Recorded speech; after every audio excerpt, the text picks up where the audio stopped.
So we were talking about innovation and the blue economy. Could you begin by telling us what you perceive of the blue economy as being? And then from there, I sort of want to talk about your role with Erie Hack. So maybe begin by talking about what is the blue economy for you?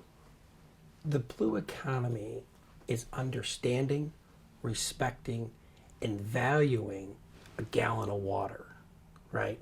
And understanding how everything's connected to that gallon of water, both upstream and downstream, right? And how jobs are created, not just by selling water, right? But how water drives the economy, right? Coca-Cola is not going to move to Michigan unless they have access at a fair price to a large amount of water, right? Manufacturing, you name it. So how do you become a place that attracts blue economy? Companies that consume mass amounts of water, right? Value the water properly, right? Treat the water properly, right?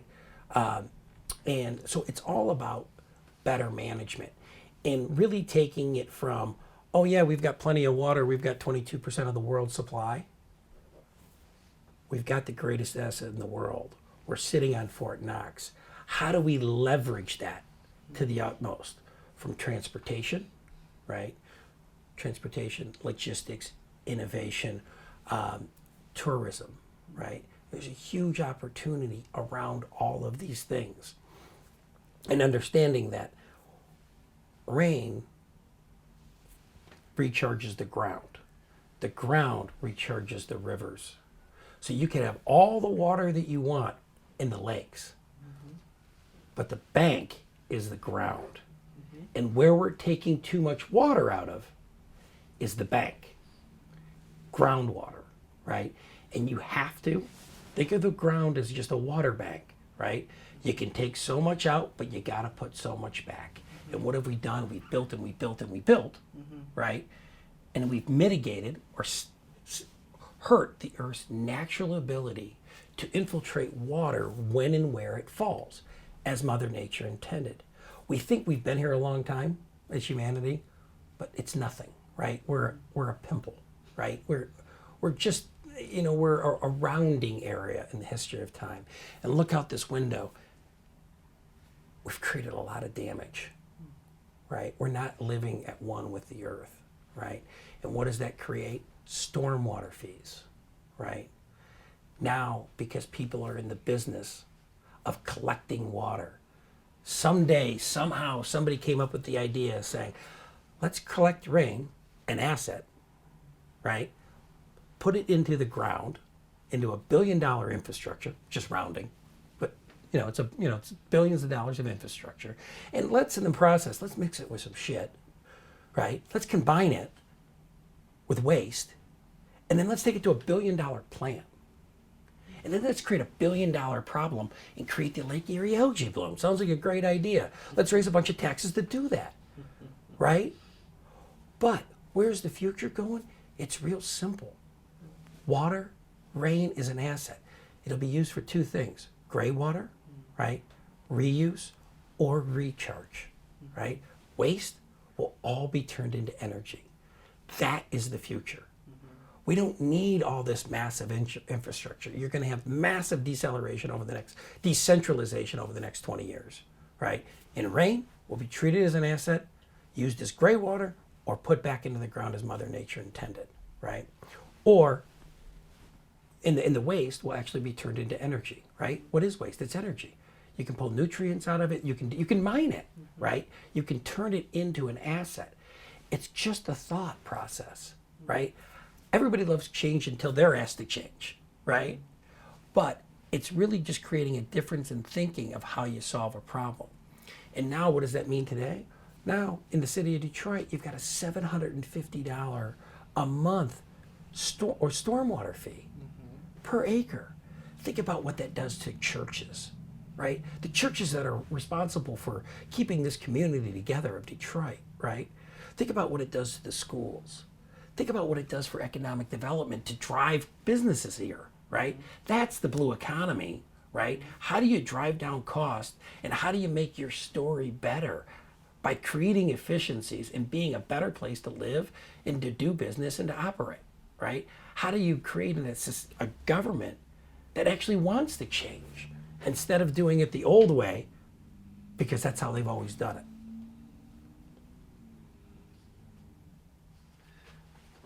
So I do want to talk about combined sewage overflow costs in a bit, so I have written that down. But I want to ask you a little bit about Erie Hack first. Yeah. And how you got involved with Erie Hack, and what you see your role as being there.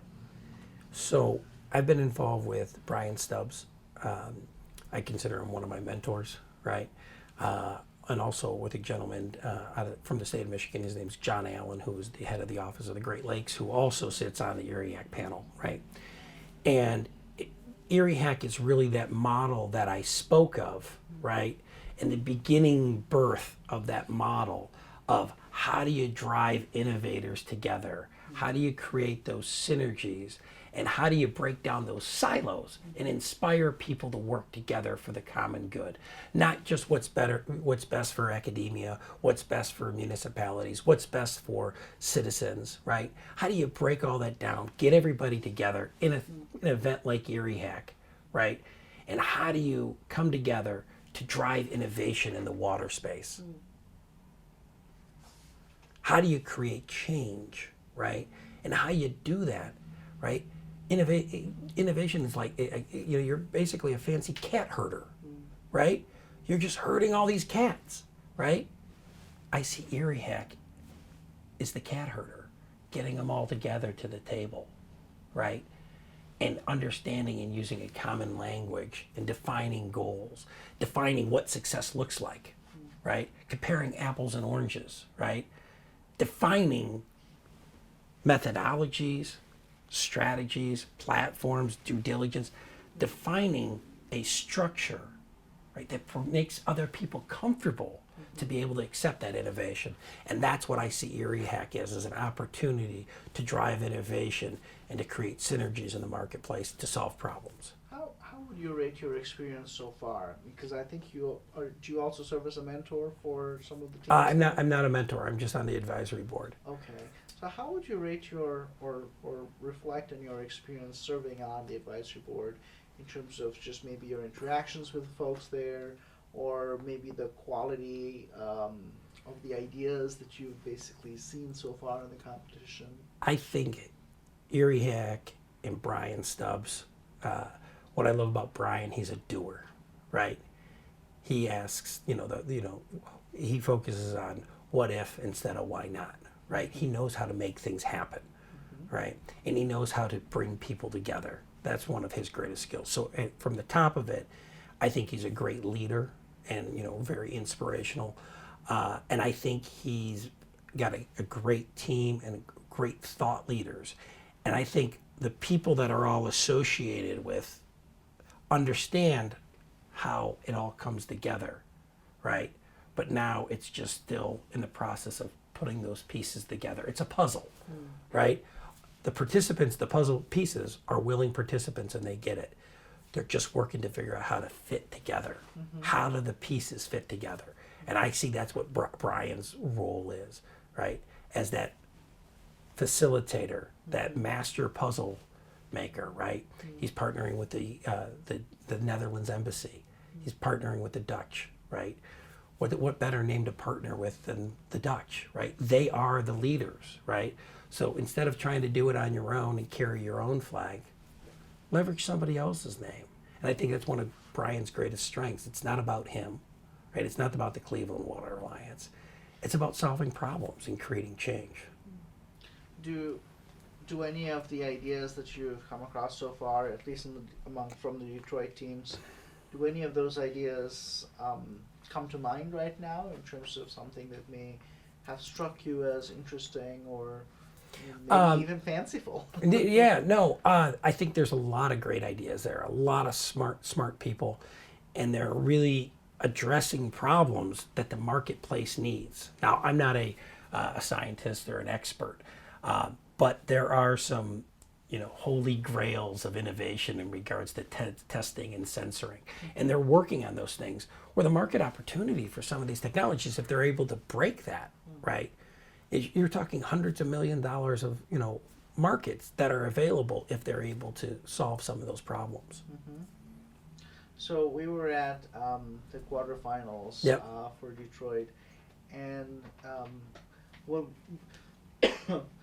we saw a number of ideas really focus on agricultural runoff, Yep. reducing agricultural runoff, which seems to be, I think, the most popular in terms of ideas. Is that an issue that you're seeing a lot of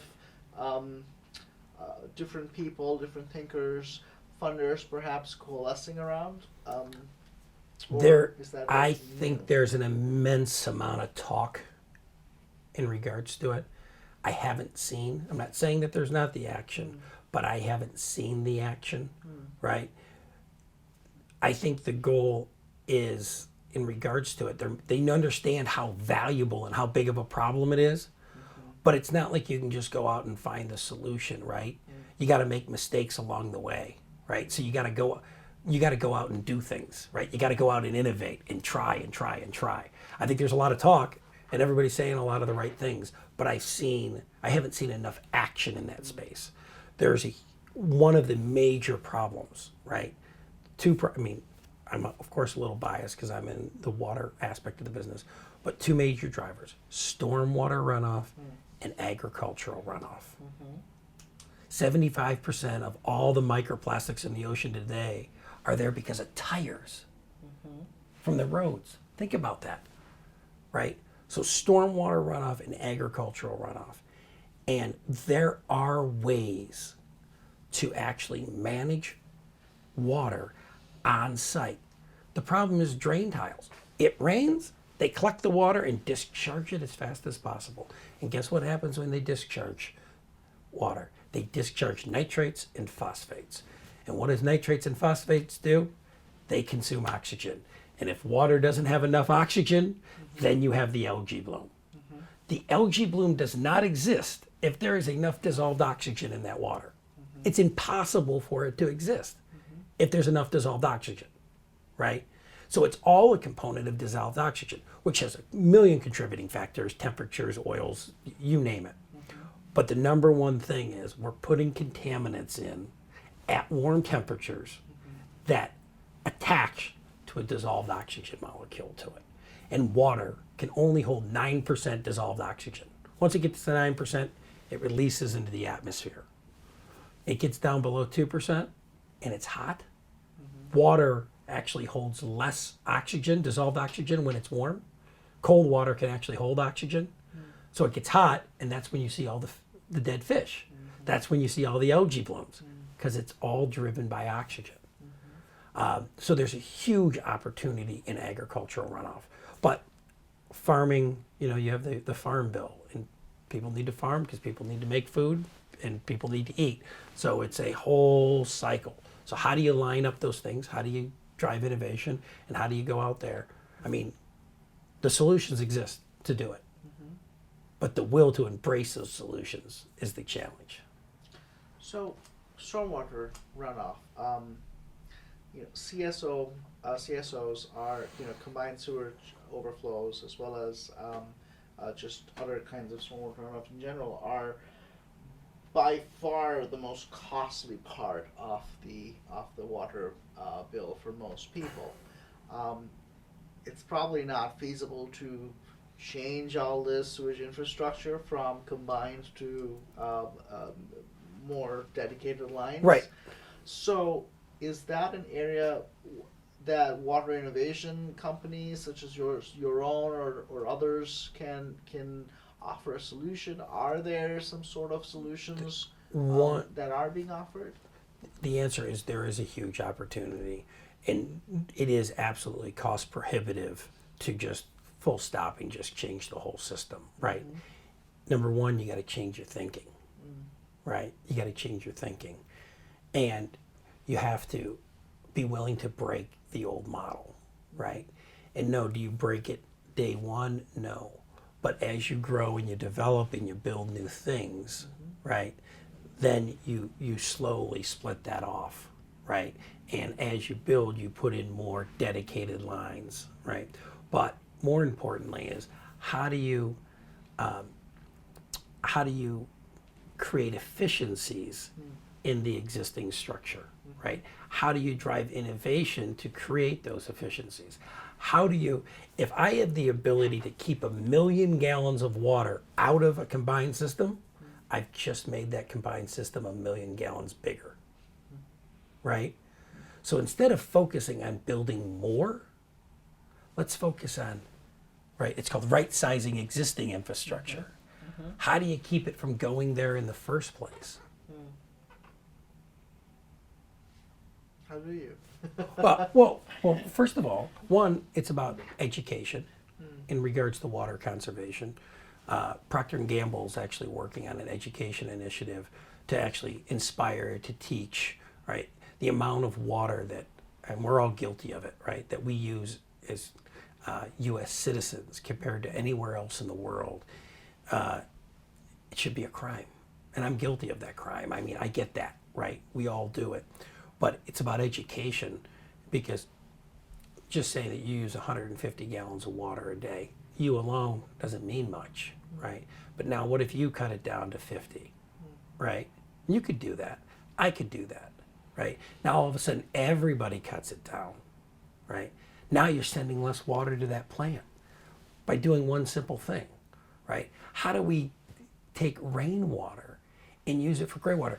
Why in the world are we flushing our toilets with perfectly clean water? Why are we watering our lawns with processed clean water, right? So how do we reimagine infrastructure to be able to use gray water, right? How do you use rainwater for those things, like flushing your toilets, washing your cars, right? Watering your lawn, right? I mean, it should be a crime that we're spending all this money to clean water and then we put it on our lawns, right? And the other part of it is investing in the infrastructure, right? 40%, right? I mean, it fluctuates between all cities, right? But up to 40%, 50%. In Flint, 40% of the water that is sent to Flint. Why does Flint have such expensive water? They send it from Detroit. It's 350 feet higher in elevation.